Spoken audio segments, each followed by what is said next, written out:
Right, that I also have to press the record button, otherwise Is everything working? Can everybody hear us? So theoretically we're live on Facebook now, so we can just Hi. So how are you keeping? Yeah, I'm good, thank you. How are you? Good, yes, very good, thank you. And You've changed position tonight. Was that especially for me? No, long story, but no, I was over there because I've got a standing desk and I hurt my shoulder, and sitting down for long periods was quite painful. So I ended up doing a couple of them standing. But now I went to physio a couple of times and it seems all right now. So I'm able to sit down again, which is good. Save my energy for my rants. Tire myself out. You're not going to rant at me, are you? No, never. So you were, and you, was it you become an aunt again? An aunt, was it? Yeah, excellent. To a little niece. She was born on Tuesday. So fantastic. Yeah, I've got a nephew, he's 5. And we were all very excited because she was due on the Tuesday. She was booked in to go in. And I've just been so busy because I work for somebody else Wednesday to Friday. Yeah. So I knew I couldn't go and see her. So I was going to go and see her tomorrow. And there was a photo of my mum and my niece on Facebook. And I was literally like, I can't bear it. So I slipped in a visit yesterday, just a 20-minute visit. And I'm going to see her this weekend. But yeah, she's gorgeous. Oh, fantastic. Yeah, she looks cute. Yeah. Excellent. Well, I suppose we ought to talk about alcohol again. We nearly didn't for a minute there. No, wow. we nearly didn't. Yeah. Well, it was, so it's been a bit weird for me this week because I was at work, but I was just talking before we went on live, but I was off today. But it's that weird thing when you're off, but you can't do anything. So I was kind of stayed at home with the boys as per usual, but without any kind of thing to keep me going. So I was kind of like wandering from room to room, feeling like I ought to be doing something. Yeah, it's all very odd, isn't it? It's very strange, but yeah, hopefully we'll get back to a bit of normality soon. Who knows? Yeah, it's a good subject, isn't it? Because it's all going to change on Monday, and I saw in the questions people are worried about it, aren't they? Yeah, actually one of the questions is about that. So maybe, and we haven't got a huge number of questions, so maybe we'll crack on with the questions and we can sort of pause a bit and talk quite a bit around the lockdown. Being released. Yeah. So Mondays in the UK, I've got my haircut booked Monday evening. We did this on the wrong day, didn't we? We should have done it next Friday when we don't look so shaggy. Before and after pictures. Yeah, we should do another one next week, shouldn't we? Yeah. They won't recognise us. They'll be like, who are these? Yeah, these young people who have jumped on. Yeah. Right, let's have a look at these questions then. So the first one, I'm on my 4th year of sobriety, so that is fantastic, but still have to fight the cravings and FOMO, fear of missing out, even though I know totally how evil the booze is. When is it going to click and I won't want to ever drink anymore? It's like my subconscious will not let it go. So what are your thoughts on that one? I've been thinking about this because I was thinking, what are you going to say and what am I going to say? And I was thinking, not overthinking anything at all, but I don't believe they're cravings at that length of time. And I'm 4.5 years sober, and I don't think about drinking ever, despite talking about it day in, day out. And my rule is you just take it off the menu. You just say it's not an option for me, a bit like if you choose to be a vegetarian, you take meat dishes off the menu, you just don't look at them, you're just not thinking about it. I mean, it is difficult, I think, with the lockdown situation, people, it's building up, isn't it, into this alcohol fest, which I don't really understand, if I'm honest, because everybody's been drinking for a year anyway. At home. Yeah. So I'm finding the whole thing really, really odd. We can drink in the garden. Well, you haven't been restricted from drinking in the garden before. So I think there's a bit of work to be done there, in the fact that you've got to kind of decide that alcohol is not your friend. It's not something you want. I read something on alcohol explained, I think today. It might have been in response to that question, actually, where somebody was saying their partner drank, and they just look at the alcohol. They think of it, I think the word was used was bleach. I think she said, That's you know, right. I just think of it like bleach. Yeah. And I thought, well, that's a good way. You know, I don't sit there with other people drinking thinking, oh, look, they're drinking poison. But to me, that glass is something full of something I don't want anywhere near me. And if we're similar time sober, you know, that's the work you've got to do, is to get to that point. You know, if you haven't drunk for 4 years, the intention is sobriety. So it's kind of going back to basics and doing the things that you did at the beginning to kind of, you know, read the book. Why not read the book or get the workbook? He hasn't paid me to say this, but you know, sobriety is constant work. So if you're feeling those feelings after such a time, you need to go back to the beginning and start again. That's what I would say. Yeah, no, I completely agree with that. I think that's one of the key things, I think, is, and I think there was, funny enough, there was another post in the group where I think someone had gone 6 months or something and then had a couple, or drunk for 2 nights or something, and was saying, what do I do about counting the days? And I was saying, well, don't worry about the counting the days. That's just the mechanics. What you really want to worry about is why you drank again, and try and do some work around that, because there's lots of ways you can measure stopping drinking. One of them is counting days, but that's not without its faults, because some people can stop for 10 years and be sat there miserable and taking each day at a time and feel like they're missing out. And other people can have stopped for a few days and feel confident and happy and determined that they're never going to drink again. So in terms of success, the person who's just stopped is, in my book, much more successful. So it sounds to me like exactly what you've said. There's some work to do, and it's worth remembering what cravings are, in that, like exactly what you said, Dawn, it's entertaining the possibility of having a drink, and it's fantasizing about it. And I think one of the things for me, taking it off the menu, is seeing it for exactly what it was, exactly what you've said. It's, you know, see it like bleach. Or another way that's helpful, if you don't smoke, think about smokers, because non-smokers don't sit there wanting to smoke a cigarette just because they see someone else smoking one. It's that person is addicted to nicotine, so they need it, and I'm not, so I don't have to.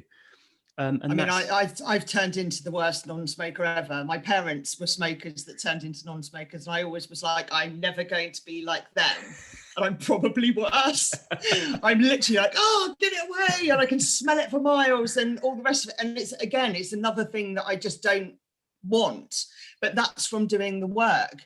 And with regard to what, you know, your feelings about alcohol, I think Alcohol Explained, the first book, did it for me, because it was the mechanics behind it, that, you know, it was the scientific way of looking at it that was kind of like, oh, I don't really want that. And also the other thing that I think is, there's two things that I say. One is that you very rarely see anybody that takes a drink and says it was the best thing that they ever did after a period of time. I have challenged people, you go on and you find me a post where someone goes, woo, it was epic. Yeah. No one says that. No. So that's where, if you're fantasizing about it, you're fantasizing about something imaginary, because it's not true. It's an illusion that you're going to drink and that everything's going to be okay. And there was something else that I was going to say, and I've completely forgotten now. No, yeah, well, that's it. I think that's the key. And I think that's why the book and the approach is useful for people, is because we've put alcohol on a pedestal and made it out to be so much more than it is. You know, like, we need it for socializing, we need it to relax, to deal with stress, to celebrate, to commiserate. And it's like this, we've created this massive culture, and even our very personalities are around us as drinkers. Our self-image is all built around us as a drinker. It's just a sedative. It just makes you feel slightly dulled. And I think the book, that's what it says in a lot of detail in lots of different ways, but that's what it comes down to. So I think you need to completely rejig how you see it and perceive it, because seeing it as something attractive and fun and interesting is just nonsense. It is a carcinogen and a sedative, and that's it. It makes you feel slightly dulled before wearing off, leaving you slightly anxious. And as you drink regularly, you have that wonderful feeling of relaxation that is no more than just relieving the feeling of anxiety that it caused in the first place. which then comes back tenfold. Yeah, exactly. Yeah. But the other thing that I was saying to my group this morning was, it's normal, the thought of drinking, you have to look at the thought that came before that. So a lot of people will say, particularly this time of night, oh, I fancy a drink. But actually, the thought is, I'm hungry, I need to make some dinner, it's Friday night, it's all those thoughts that build up to but I need a drink. So the triggers are the thoughts that precede, I want a drink, and you have to attend to those. It's kind of, I also say, I never ever think, and I know you don't either, I know you never ever think I want a drink. Nothing stressful or, upsetting or happy, nothing makes me want a drink, because I know that if I need something, it's because I might buy chocolate if I need something, but I'm buying that chocolate to fill a hole that's been made by something else, and you need to deal with whatever made that hole that you're trying to fill. The something else. Yeah, and it's really hard. I don't think it was a question, but one of the questions that I get asked a lot is obviously like cross addictions, because people stop drinking, then they start eating, or they stop eating and drinking, then they start smoking. I mean, the number of people that say, I'm thinking about taking up smoking. It's like, no. That's not the point. Or people vaping, people, it's constantly filling a hole. Yeah. You have to fix the hole. Yeah. Can't keep filling it with something else. And again, that's where the work comes in. If you're still thinking about having a drink, you haven't filled the hole in, I was going to sound very poetic then, the hole in your soul, but you haven't, that's the work you've got to do. Yeah. Well, I think Alan Carr kind of mentioned it as like feeling like you're entitled to a little reward. So you're looking to punctuate the day with these little rewards. And actually, they're not real rewards anyway, because things like eating is genuinely pleasurable if you're hungry, but if you're not hungry and you're eating, it's actually the same kind of unpleasant frustration that you get, Oh, I don't know. I never get uncomfortable about stuff in my face.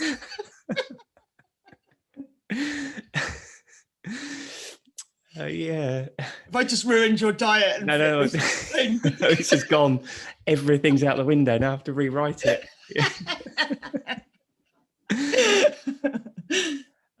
So I think we've dealt with that one. The next one's an interesting one. Yeah, moving swiftly on. Can you explain the difference between hangover and withdrawal?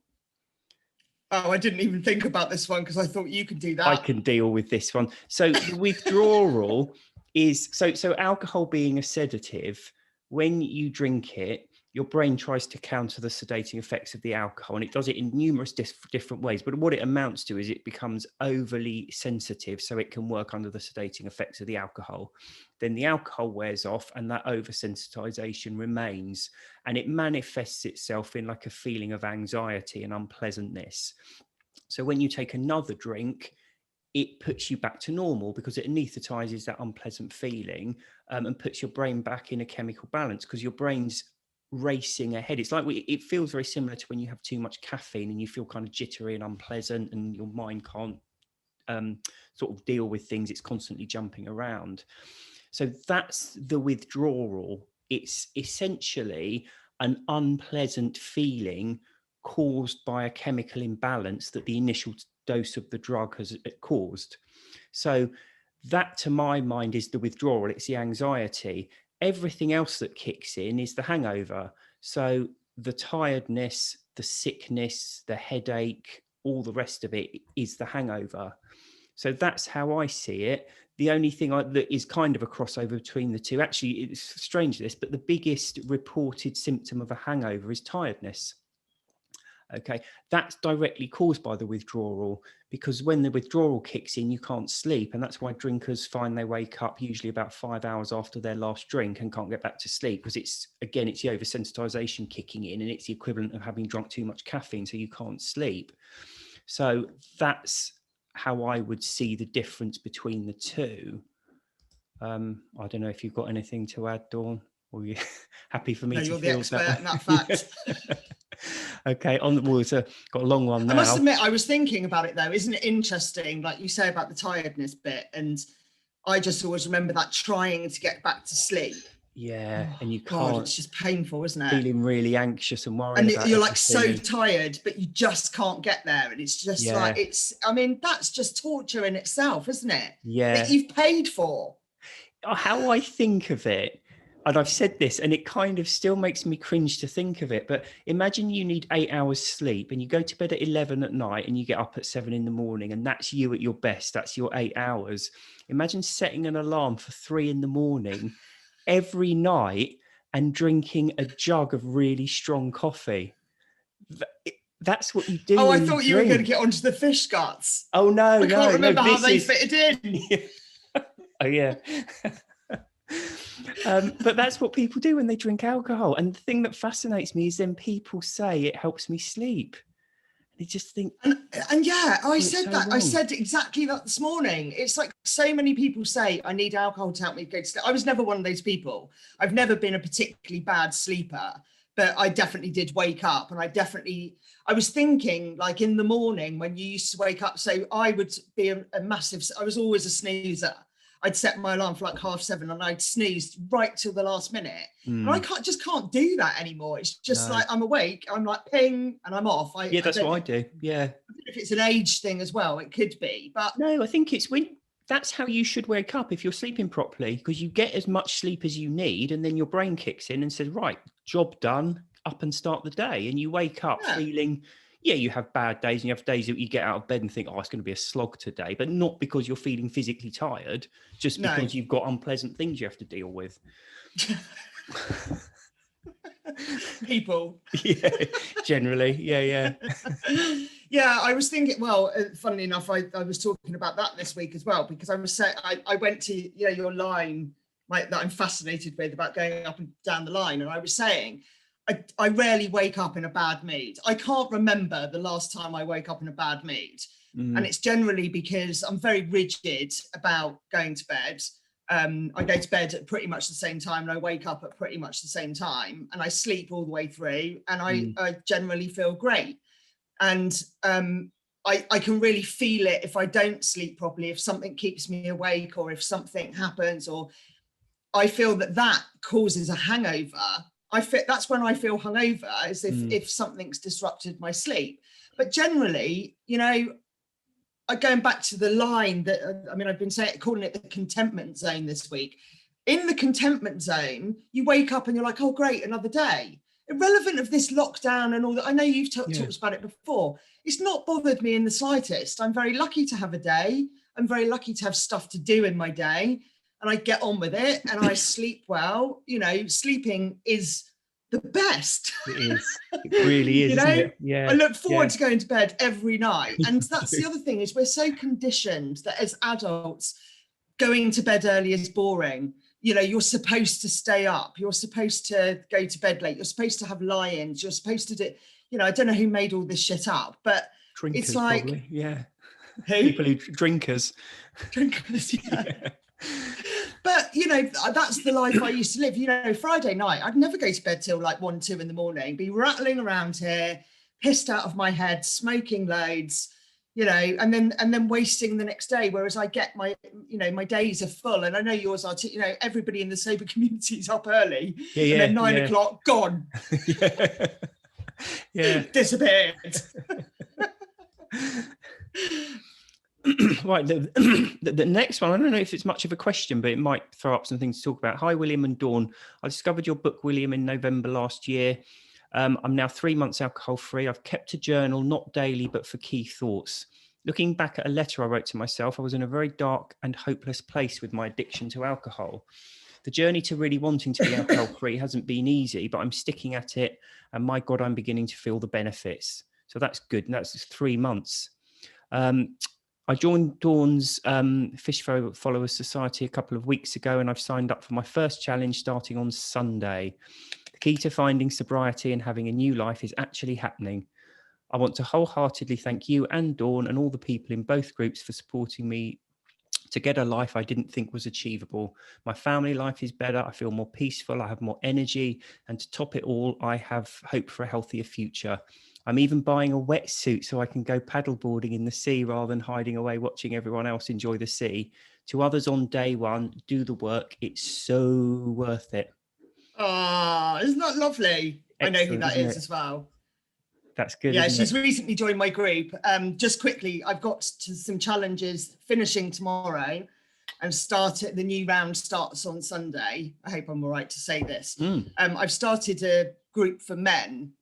Yeah, how's that going? I was going to ask you about that. It's quite quiet, but that's expected, I guess. My aim is to try and get men to talk a bit more than they do at the moment. Your group is has a lot of men who do talk, which is good. But I know there's a lot of men out there who are not talking, and it's a bit of an experiment. I just thought maybe if I make a space just solely for men, it might encourage them to talk when women aren't around. Obviously, I'm there and Jojo's there. But it's really good, actually. The people who are in there, they're doing lives and kind of getting to know each other. Anyway, so I'm starting a 25-day challenge on Sunday, which has got a couple of our men in, and it's going to be a mixed group now because there wouldn't be enough if I just took it from the men's group. And I've also got my other 2 challenges are sold out on Sunday. So and that lady is one of the people who's coming with us. I must admit, lately I've realised that I think it is about the 3-month mark that people really start seeing and feeling the benefits. Because my challenges are 25-day or 50-day, and some people do them concurrently, and it kind of gets to the 75 to 100 days that the light goes on. Yeah, it's kind of like, and I can see it, we can see it in their faces. It's suddenly like, aha, there's something going on here. Yeah, I get this. And to buy a wetsuit and go in the sea, which you've never done before, is just awesome, isn't it? It's just amazing, and that's what it's about. In fact, that kind of takes me back a little bit to the last question about the FOMO, the lady who was 4 years sober. I think boredom creates these feelings of FOMO. I think you've got to keep yourself busy doing something to stop looking at other people going, I want what that is. Yeah. So, it's hard to work out what your thing is if you don't have a thing in the first place. I was really lucky that I started writing and started my blog, and that kind of carried me on through. I know some people are like, but I don't know what my thing is. And I'd say, look back at childhood. What did you enjoy before you started drinking? You might have enjoyed horse riding. You might have enjoyed reading more than you do. You might have enjoyed, I don't know, amateur dramatics, something. And kind of get yourself involved in, you can still do stuff online, or you can, if it was something that an outside event, you can still do it outside events with Effect from next week, look into it, because I think it's a very fine line. If you're bored, for me, boredom equal drinking. What shall I do? What shall I, I don't know what to do for a couple of hours. And then you put alcohol in the mix, and then it solves your problem. But if you do something, so like that lady said, getting a wetsuit, going in the sea, oh my God, it's going to be exhilarating. And the last thing you're going to want when you come out is to ruin that moment by dulling it with poison. So find your thing. Do your thing. Yeah. Well, that's the thing, I think, with alcohol, because along with all the other things it does to us, it increases your heart rate.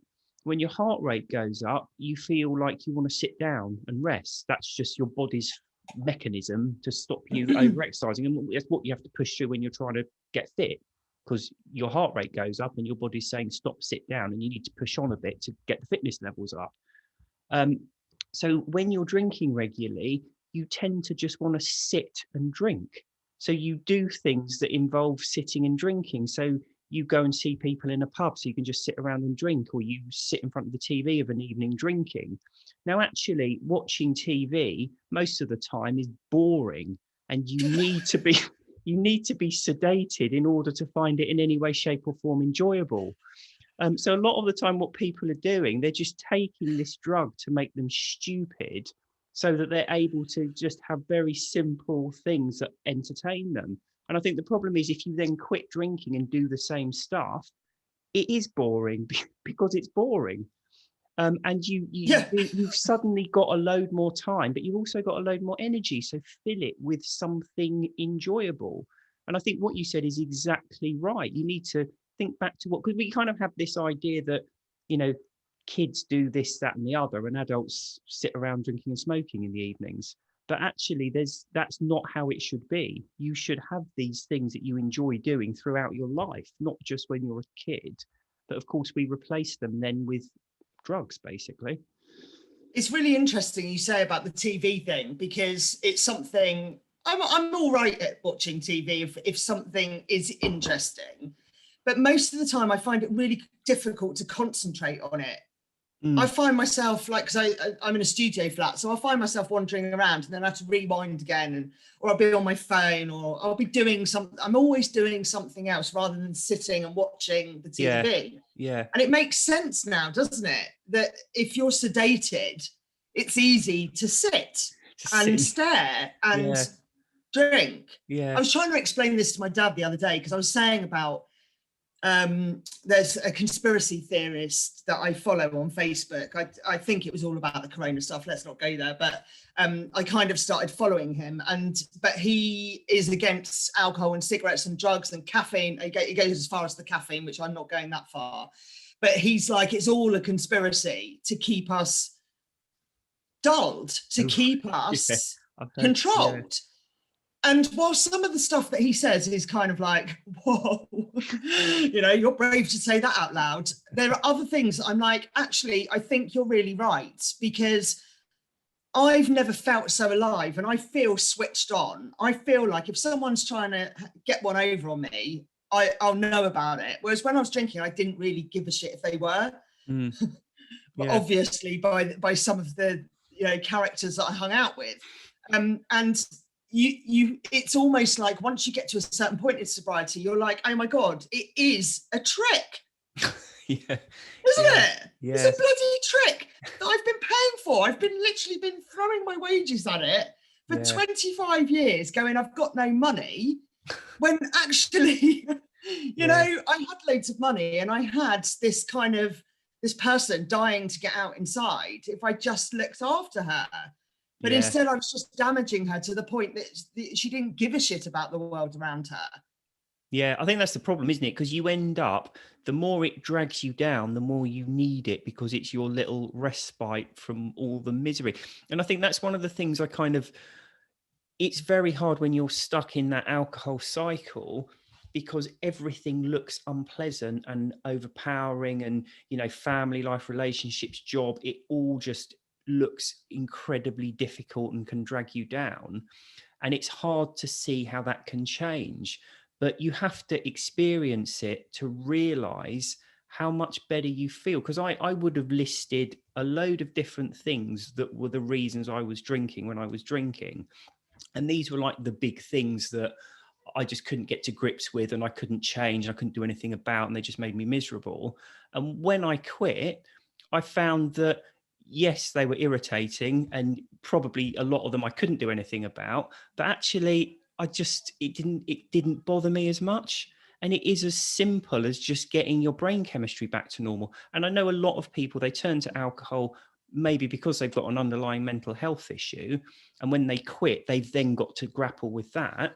But a lot of people don't. A lot of people, their mental health issue is they're taking a drug that's interfering with their brain chemistry and stopping them sleeping. A lot of people quit alcohol, and that was the only problem. And yes, they've got issues with their spouse and their kids and their family and whatever else they have, but that's life, and they deal with it and they have a good life. It doesn't grind them down. I heard you talking on Clubhouse the other day, and you were saying, like, in the depths of it, there was your big issues that, you know, it was affecting everything. And for me, it was that I didn't have stuff, like you were saying about your house and your marriage and your job. And my job was okay. I didn't own my house, and I don't have a spouse. So the things were different.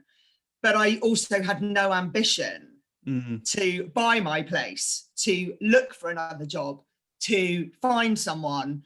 I thought someone was going to come on a white horse, literally, and buy the house and take me on foreign holidays, and, you know, completely deluded. And for me, it was giving up alcohol then made me realize I could buy this place.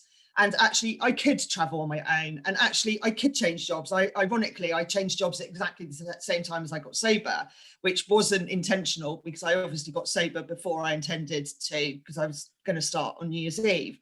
So the people that I work with have never seen me drinking, and my work environment has always been it's never been drinks after work and all stuff like that, because it completely, I think I'd been sober for a week when I started working there. Yeah. And I wrote a post about this the other day, about the removing one component. And when I wrote that post, I remember writing it thinking, oh my God, it was so simple.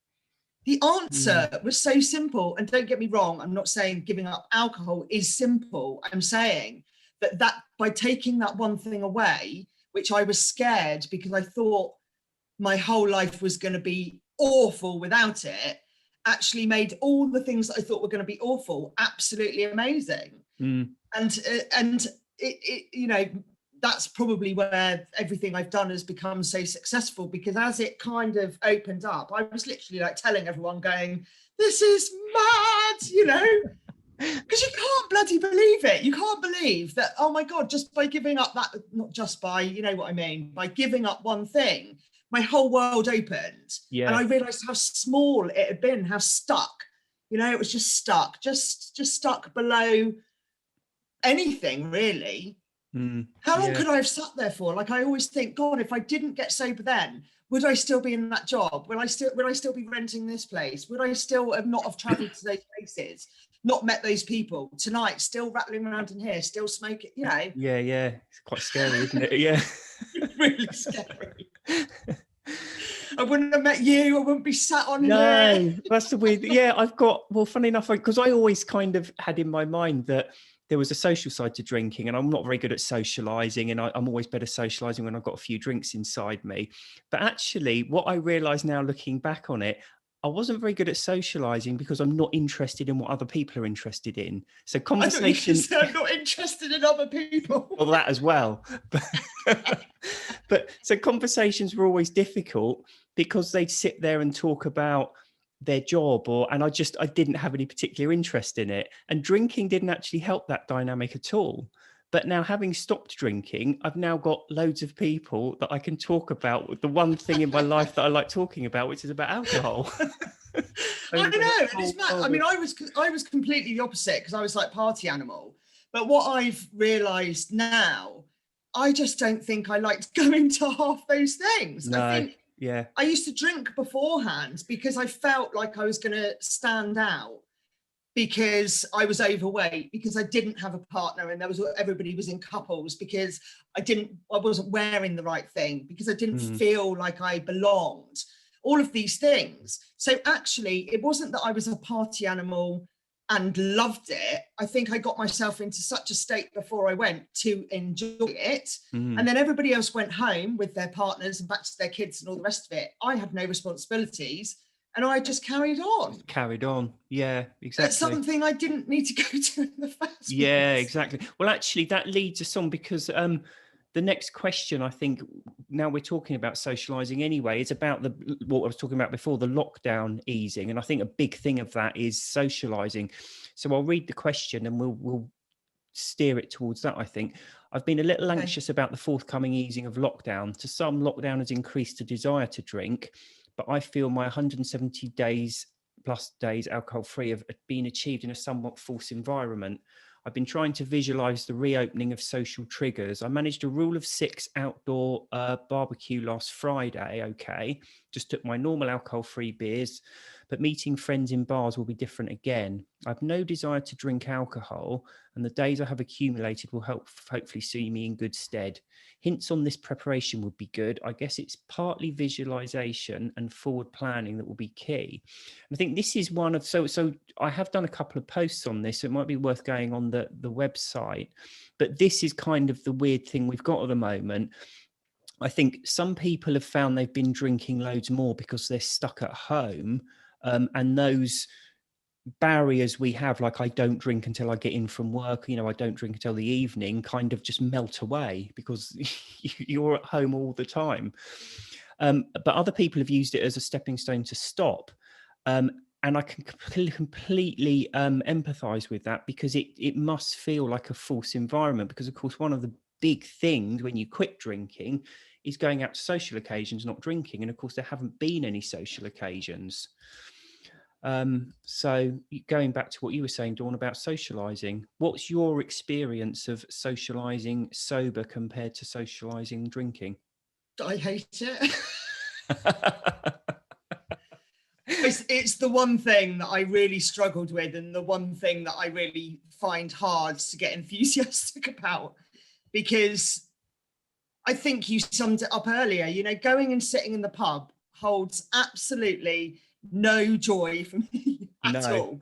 But to be fair, so just to jump in, but we're socializing here and we can chat for an hour quite happily. I think what you're saying, it's the pub it's not the socializing. We would empty a room though if me and you were chatting like this. Everyone else would be in the kitchen. You know, that's the thing. If you're talking about something you enjoy, like you say, but I think for me, what I really enjoy about sobriety is authentic conversations. So I like nothing better than someone being pregnant, or someone I don't meet many people who are on the same quest as me, but when you meet somebody who's not absolutely annihilated and you have a really nice conversation about something that you'll both remember, I really love it. But it's rare if you're choosing a venue. So the post that you just read out, the first thing that stuck out was they went to a barbecue and they were fine. And I personally believe that's because food was the focus is a barbecue. It's food, it's social, but you're eating. Yeah. So my advice would be go where the food is. Yeah, good advice. Yeah. But if you're going to a pub and food is not the focus, and the focus is to get completely pissed, you're not going to enjoy yourself. I'm sorry, but that's probably gross generalization. Most sober people are not going to enjoy being in a pub where alcohol is the focus. And let's face it, that's what pubs are about. However, there's the other side of the coin where people get really annoyed because they're like, well, I want to go to the pub and I want alcohol-free drinks there. My pub doesn't have alcohol-free drinks, and how can I get this sorted and all the rest of it? And I think there's, you know, I would go to a pub for 1 or 2 hours. I have no problem with doing that, but I would not go on an all-day drinking session with a group of people who just wanted to get drunk. I just don't fit in that scenario anymore. And for a long time I tried to, because that's what I used to do. So especially on a bank holiday weekend, you know, and I tried and I just hated every minute. So the other point to that post is you've got to choose what's good for you. And maybe going to a bar, you don't know, because you've been inside for a year, you might not enjoy the bar situation when you get there. And the other thing that I was going to say is the anticipation is always worse than the reality. And I think we've all got into this state that, you know, oh, we're all going to go outside and it's all going to be, oh, is it? Because I think there's a hell of a lot of people who are going to stay at home. Yeah. Me being one of them. You know, I think there's going to be a lot of resistance. I don't think we're going to go out and it's going to be partying in the streets. I don't think so, because I think there's still a lot of uncertainty about what's going on and what the world's going to be like and where you can go to. And, you know, I personally don't really want to go somewhere and be stood with a mask on 2 foot away from someone getting pissed. I don't really. Oh, sound attractive. That's just me. I know some people are probably really excited about that. I think there's two. I always think there's 2 types of situations when you quit drinking. There's the situations that you went to because there was something enjoyable about them, regardless of the alcohol. And there's the situations you only ever went to get alcohol inside you. Okay. And those latter situations are the ones probably to avoid. You just may not want to do them. And like classic one, like you were saying, if all your friends are going out on an all-day bender, you don't want to go. It's just not going to be enjoyable. And remember, with alcohol, it changes how your brain works. It does stupefy people. It sedates them. So if everyone's drinking together, you're on kind of the same mental wavelength. But if one of you is sober, it's just it's kind of, I suppose it would be like socializing with 15 8-year-olds with, you know, the irritating stupidity and tantrums, which you just don't want to do you? So I think you need to kind of differentiate. But I think exactly what you said as well, alcohol takes a bit of time to kick in. So you can usually go to these situations and it's all right for an hour or two before the effects of the alcohol start to kick in and then just disappear off. Because Yeah. I've done that. You know, sometimes you can announce it, sometimes you just disappear. Because I went to a work function before lockdown. And it was all right for the first hour or two. It started at like 6 o'clock when the office closed, and it was all right for the first couple of hours because there was food. But then people started getting drunk, and it was just irritating. So I just walked out at about 8 o'clock. But because there's loads of people there, you'd go to the toilet and talk to another group or get some food. So you were constantly flitting between groups, and nobody really knew if you were there or not there or whatever. So I left at 8. And the next day, my boss said, "What time did you leave?" And I was like, "Oh, I think, what time did you go?" And he said, "Oh, about midnight." And I said, "Yeah, I must have left about the same time." And nobody knows. So like when it's a big function, you can almost just don't bother saying goodbye to anyone, just walk out and nobody even notices. It's it's great. It's now going to be called doing a William. Yeah. What time did you live? I did a William. I went to my sister-in-law's baby shower Good Friday, and I don't know if this helps anyone particularly, but I took Prosecco because I wanted something like special. I don't drink that very often, and it was lovely. The sun shone, and we had like cream tea, and people had Prosecco, and I had that. And afterwards, I thought, what would you change? You know, and all over Easter weekend, of course, there was people saying, "Oh, I was looking at people drinking Prosecco and thinking, I wish that was me." And, you know, "Oh, you know, I was just jealous that they were drinking and I wasn't." I could hear parties going on and stuff. And I just sat there and thought, what would I change? And I was like, I wouldn't have changed a thing. I wouldn't have changed a thing. I didn't miss out on anything, didn't wake up with a hangover. The only thing that I would say is that I found it really exhausting. And I don't know if that's because we've been inside for so long, but socializing is quite tiring when you haven't done it for a while, you know, because I've just been in here on my own, you know, and it felt quite wearing. And I don't mean that horribly in any way, shape or form. It's like the constant conversation and stuff like that. Yeah. But I just thought, you know, it's a really great place to be. And if it helps people, you do get to that place, don't you? That you go, I had a really great time and I didn't need or want anything more than what it was, you know? And isn't that the dream? That's the dream, isn't it? Yeah. And I think the other thing you said is very probably worth reiterating as well. I think we build these things up to be much bigger than they are.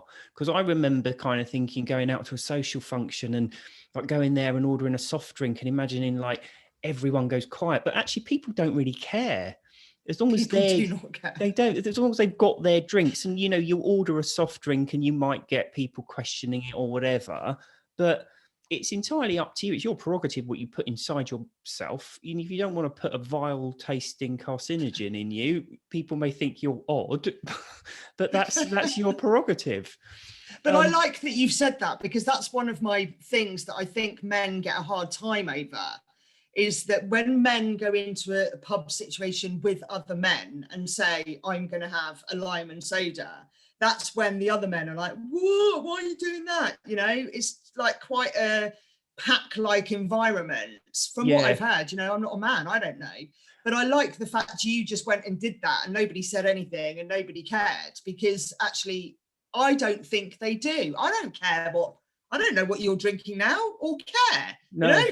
I've done both, where I've gone out and obviously not drunk and ordered soft drinks. That's usually when there's smaller groups of people. And you may get a bit of like leg pulling, but the conversation turns quickly enough because people just aren't particularly interested. As I say, as long as they've got alcohol themselves, they're not really bothered about anyone else. But actually, I think it was the last time I went out before it would have been, because it was January 2020. And I went out with a group of people I served in the parachute regiment with. So there was quite a big group of us. And I turned up at the pub. It was in Covent Garden. does anyone want a drink? And they'd all just got around in. So I then went and got whatever alcohol-free beer it was. And because you're not chugging it down, it kind of lasted me for ages anyway. And then I think someone, I think it was a Peters Without or something, whatever it was, just to ask for one of those and got one of those. And actually nobody noticed. And I didn't go thinking I'm going to hide the fact that I'm not drinking, but it just didn't come up in conversation. Nobody said, hang on, that's an alcohol-free beer. I don't think they even thought about it. And nobody noticed. So, again, a lot of the time I think we make it out to be a bigger deal than it is. And the other thing I would say is it can look really intimidating when you think of, I'm going out for the evening and I'm not going to be drinking, but it's not universally difficult. I find the biggest tipping point for the evening is that first drink. So when you go there and you order that first soft drink, that's after that, you're kind of set the wheels in motion, and then things calm down a bit and you're talking to people and you just settle into the evening. It's that ordering the first drink. And I think that would be my one tip. Just visualize, and visualizing is a good technique, but just visualize that first drink. Just imagine going there, you're going to order your soft drink, go through it in your mind, because after that, it tends to get a lot easier. And in fact, I think after that, it's almost worse than to backtrack and order a alcoholic drink, because then you focus all the attention back on you again about, well, hang on, you said you weren't drinking and now you are. But I think as well, when the person said about getting sober in a false environment, they're not on their own. There's a whole community that have chosen to get sober during the pandemic. Yeah. So I think we're going to go back out into a different world anyway. Because you are going to have a lot of people who have developed a problem over lockdown. If you're drinking every day and you've started drinking at lunchtime and you're not finishing drinking till late and you haven't been working, you don't have set parameters and things like that on your drinking. So I think things are going to be different. I think the media has a lot to blame for this kind of, April the 12th, everybody's going to go out and get annihilated. A lot of people haven't got the money to be going out doing that, No, and so it's kind of been hyped up into this, massive street party, and I bet it's a bit of a damp squib, to be honest. Yeah, I bet. Absolutely. Yeah. I'll probably ought to crack on with the questions, because we're running a bit low on time here. There's just a quick, can you talk about folks not reading the books and just not getting the message? Let's have a chat. Have you read the book? Yeah, please read the book, or at least go on the website and have a read of what's on there, because I think I've got on enough about that. I'll be interested in how people manage relationships, i.e. if a partner drinks. It's very hard to find non-drinking single people out there. So how do people manage when a partner drinks? So my wife drinks and it doesn't bother me in the least. I just have no interest in it.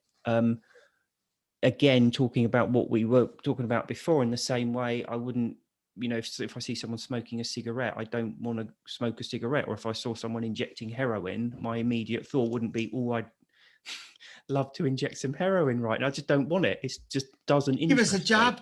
Yeah. That's what I say. I've said this to you before about the trophy, when people are like, cheers. Yeah. Imagine doing that with a syringe of heroin. It's no different. But on Friday night on Facebook, like, all the blood dripping off the end of it, passing it around. Yeah. It's mad, isn't it? Yeah. Do you not get frustrated by the smell of it, though? It's a horrible smell. And I think that's one of the things with it that's really, I've noticed, I think, during lockdown, that I probably wouldn't have noticed when I was drinking, because I'm not drinking alcohol.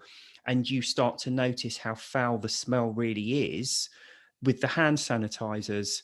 And we were down in Butlins, and it must have just been the cheapest hand sanitizer, but I kid you not, it smelled exactly like tequila.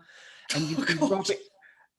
Honestly, when it actually makes you think you're going to be sick, you can feel the bulge rising in your throat. And it's just because alcohol does taste foul, and the only reason we can drink it is because we get used to it by constantly drinking it, and we end up actually thinking it actually tastes good. Of course it doesn't. And when you quit for a bit and then smell it or taste it again, it's absolutely foul. So I don't like the smell of it, and I don't like yeah, but I don't have any desire. And I think, again, that probably comes down to mindset.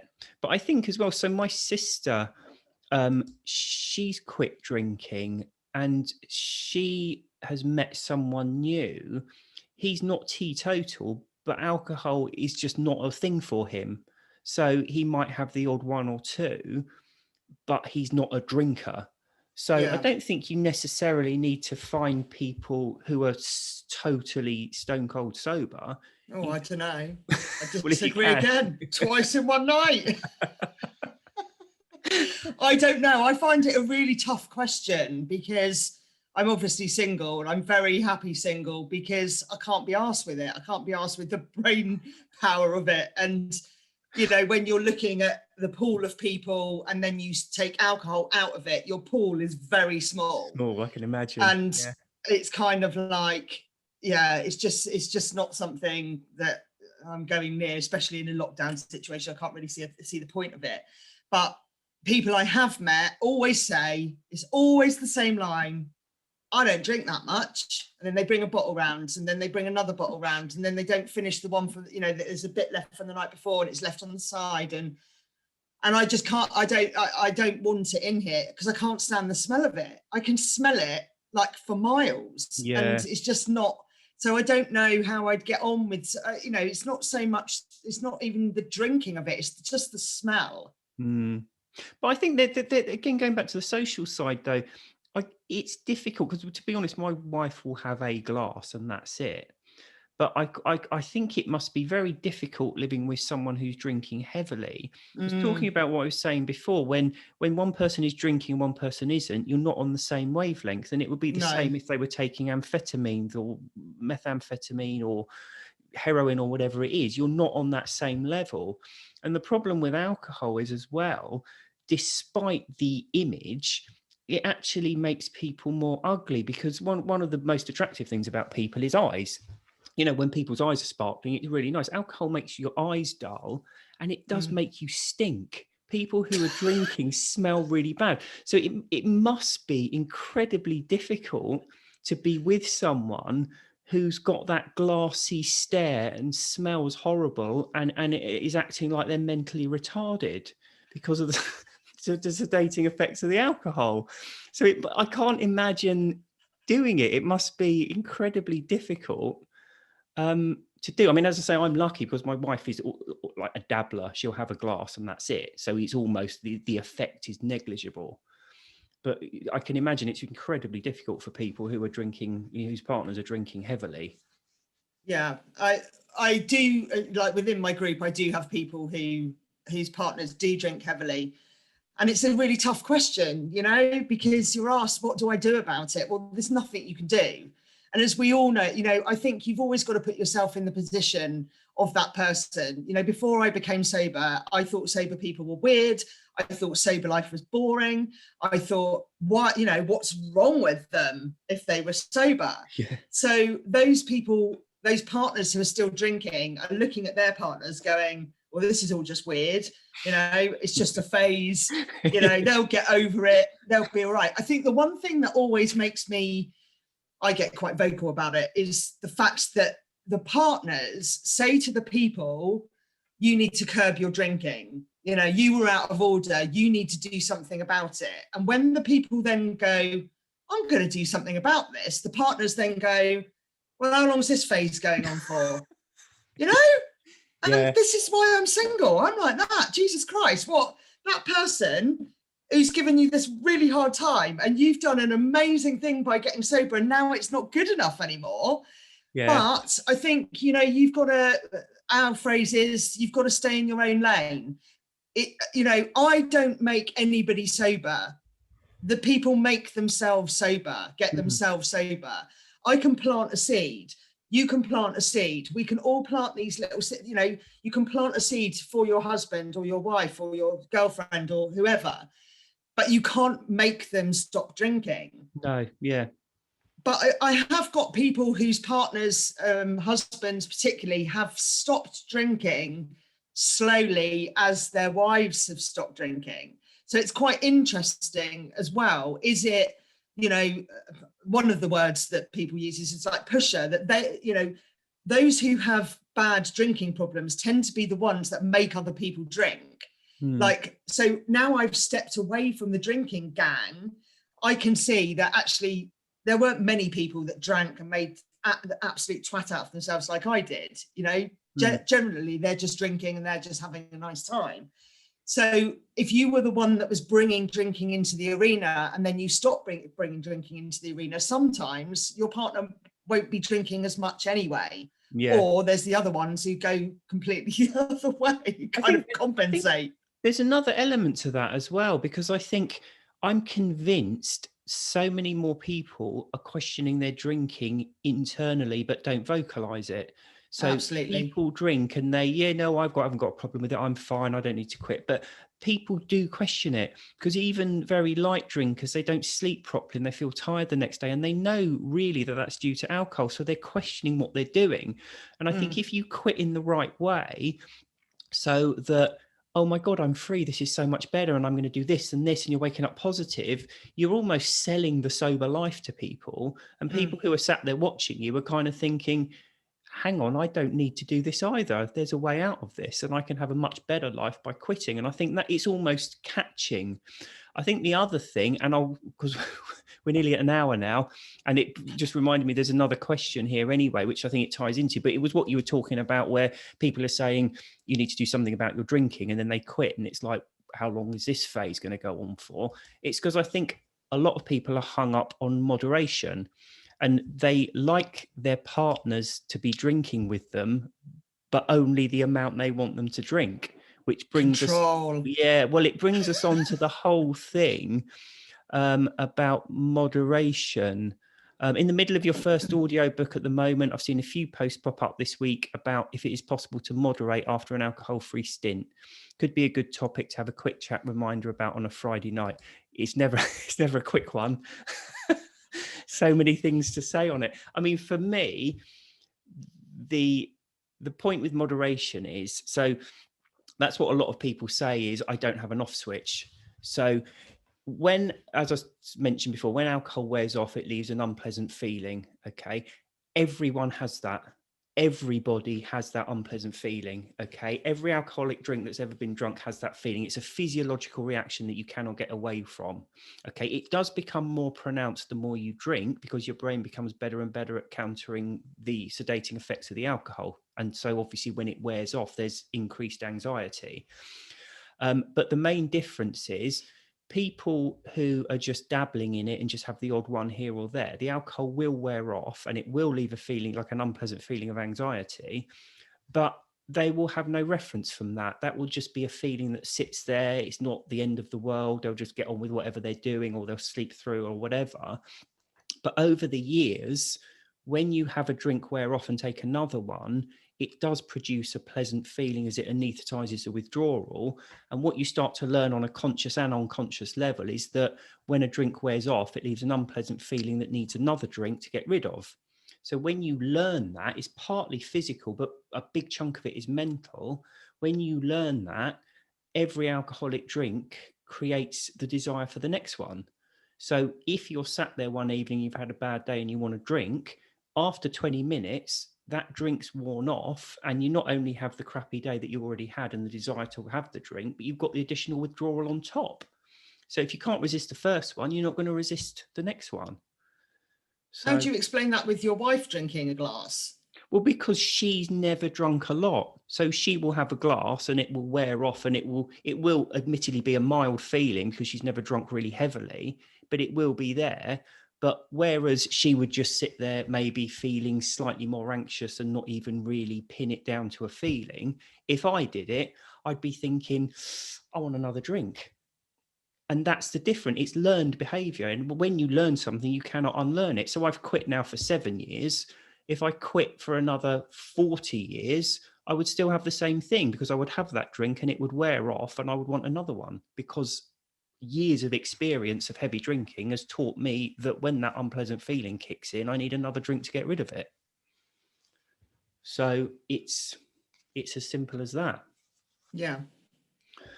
And of course, the other thing is, it's it's not, this is another of the myths with drinking, is that we think if we have a smaller amount, we get the good without the bad. But the bad is inextricably linked with the good. Even one glass of wine or one glass of beer or whatever it is will cause a corresponding feeling of anxiety. It will ruin your sleep and it will increase your heart rate, which makes you feel tired. You can't escape from that. It's not like if you have just one or two, you get all the pleasure and none of the downside. That's kind of what we think with drugs, because we want to keep taking them and we search for any reason that allows us to. So we kind of build up this idea that if we have a smaller amount, we get the good without the bad, but we don't at all. But similarly, in that is about the feelings, isn't it? So if you've had a bad day and you want to drink and you think it quashes the bad feelings, it's also squashing the good ones. Yeah. So you don't feel that kind of euphoria. And this is what I say, it's like if you ever belly laugh when you're sober, it's just such an amazing feeling, because actually you've never, when you're pissed and you laugh, if you belly laugh, although it's great, it's just not the same. No. I remember the first time that I belly laughed and I was like, oh my God, I want that again.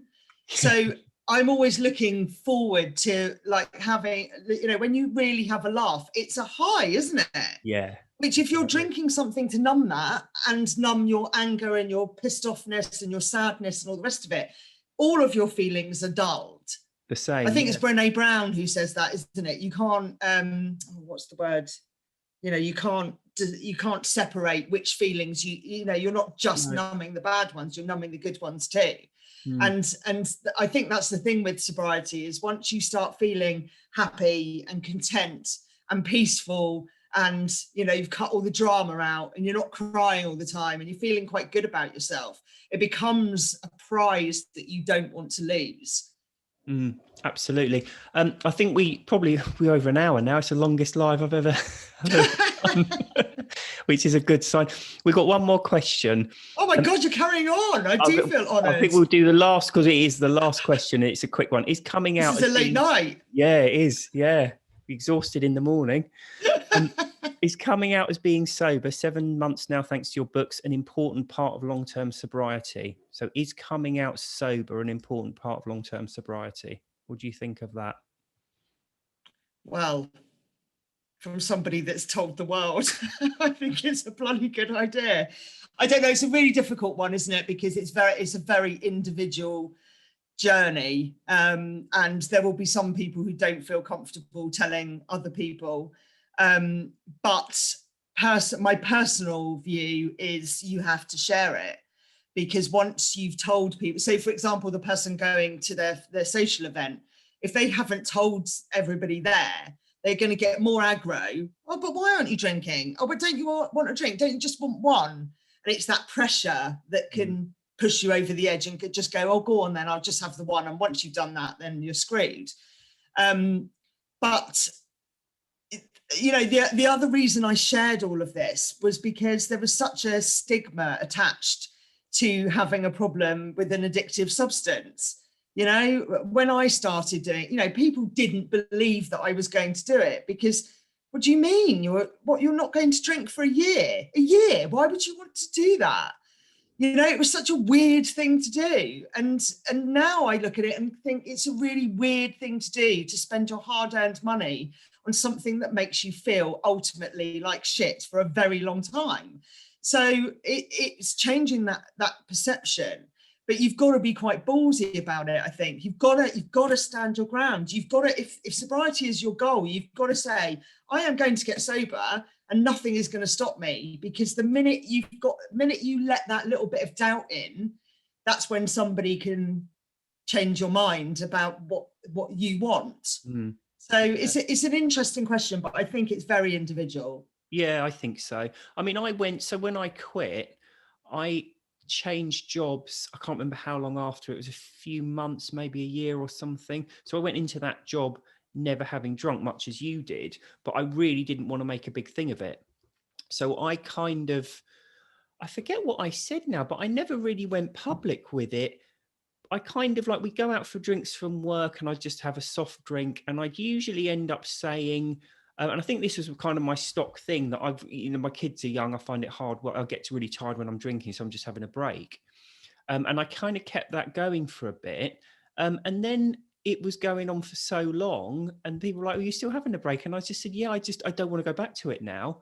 And so I kind of went public. But I think this is the other thing. You can go public, but you don't have to tell your life story. So you don't necessarily have to say to people, oh, I've had all these problems, blah, blah, blah. You can tell, it's entirely your prerogative to say what you want. And you can break it down as simply as, I stopped drinking for a bit and I don't want to go back to it. I've just found I'm much happier not drinking. I don't really enjoy it anymore, which for all of us is true. But you don't have to go into all that background that you might find uncomfortable or disturbing or whatever. That's right. You don't owe anybody anything. Like you said, it's your body, and what you choose to put into it is up to you, and it's got nothing to do with anybody else. But I do think, again, there are more and more people talking about this. It's not as weird as when you got sober 7 years ago. It was probably very really weird. Different. Yeah, totally. And when I got sober, it was weird. And now it's becoming a lifestyle choice, a bit like eating kale or something, isn't it? It's like, people are like, but it's what you say though. When people look at you and go, my God, you look really different. Yeah. And you don't look like you've been in lockdown for a year. You actually look quite happy, and, you're having quite a nice life and all the rest of it. It's like, that is because I put it all down to being sober. And if you have a bit of a period of sobriety behind you, people will start noticing. And therefore you can be proud about it. You can go, I don't drink alcohol anymore. And that's you planting the seed. And maybe all of the people at the barbecue or all of the people at the bar don't get sober for 10 years. But let's face it, we can't all continue drinking to the levels that people in this country and other countries in the world are drinking for the rest of our lives without there being some kind of physical problem.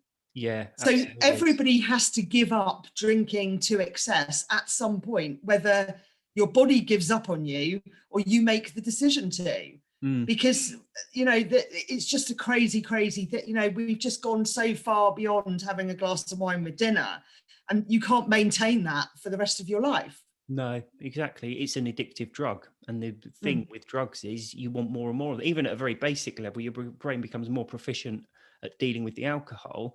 So if on day one you have a glass of wine to get a nice mellow feeling, 10 years later, that won't do it. You need more. You have to keep drinking more to get the same effect. So even on the most basic level, and forget all the sleep disruption and withdrawal, you can't maintain that same level. It just doesn't work.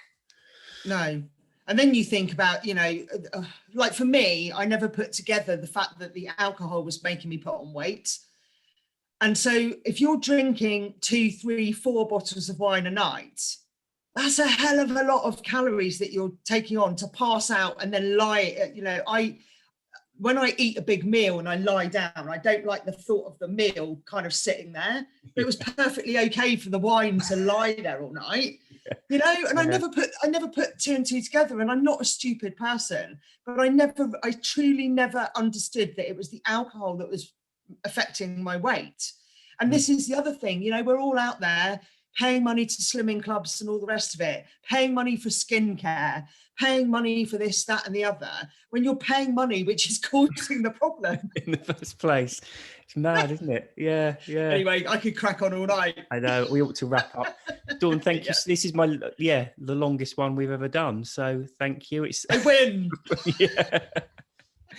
Thank you so much for coming on. It's been excellent. No, it's been great. No, I love it. Thank you very much. Thanks, everyone. See you next week. Speak to you later. Bye. Bye.